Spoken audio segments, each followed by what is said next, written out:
Révélé au 7e siècle, à une époque où les connaissances des hommes sur ce qui se passe au fond de la mer étaient très limitées, le Coran contient des informations importantes sur la structure de la mer et même sur les profondeurs des océans.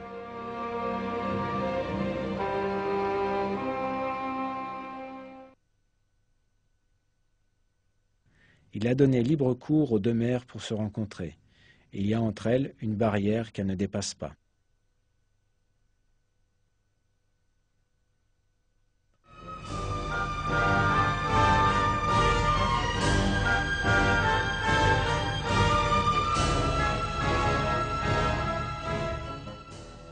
Cette propriété des mers, c'est-à-dire qu'elles se rencontrent et pourtant ne se mélangent pas, n'a été découverte que très récemment par les océanographes. À cause de la force physique appelée tension de surface, les eaux de mer voisines ne se mélangent pas.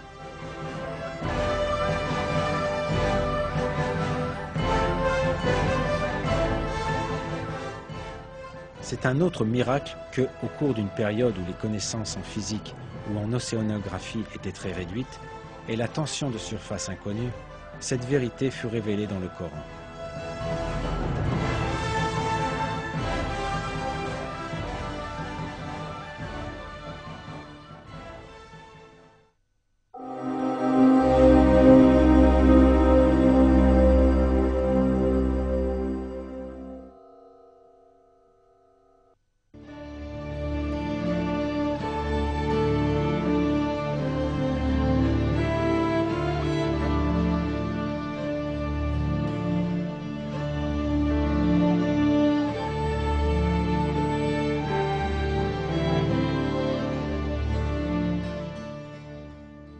Le Coran est la parole de Dieu Tout-Puissant qui a créé toutes les choses à partir du néant et qui enveloppe tous les êtres avec son savoir.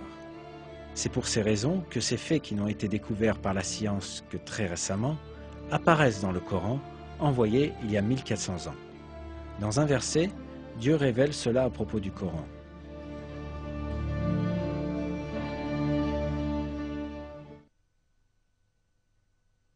Ne méditent-ils donc pas sur le Coran ? S'ils provenaient d'un autre que Dieu, ils y trouveraient certes maintes contradictions.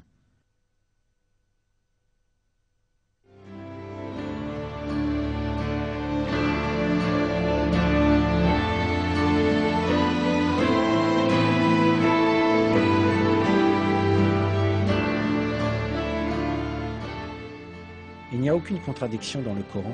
De plus, l'information contenue dans notre livre saint révèle de nouveaux miracles avec chaque jour qui passe.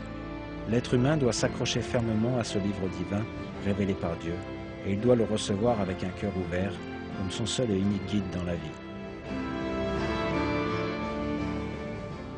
Dans le Coran, Dieu nous dit la chose suivante.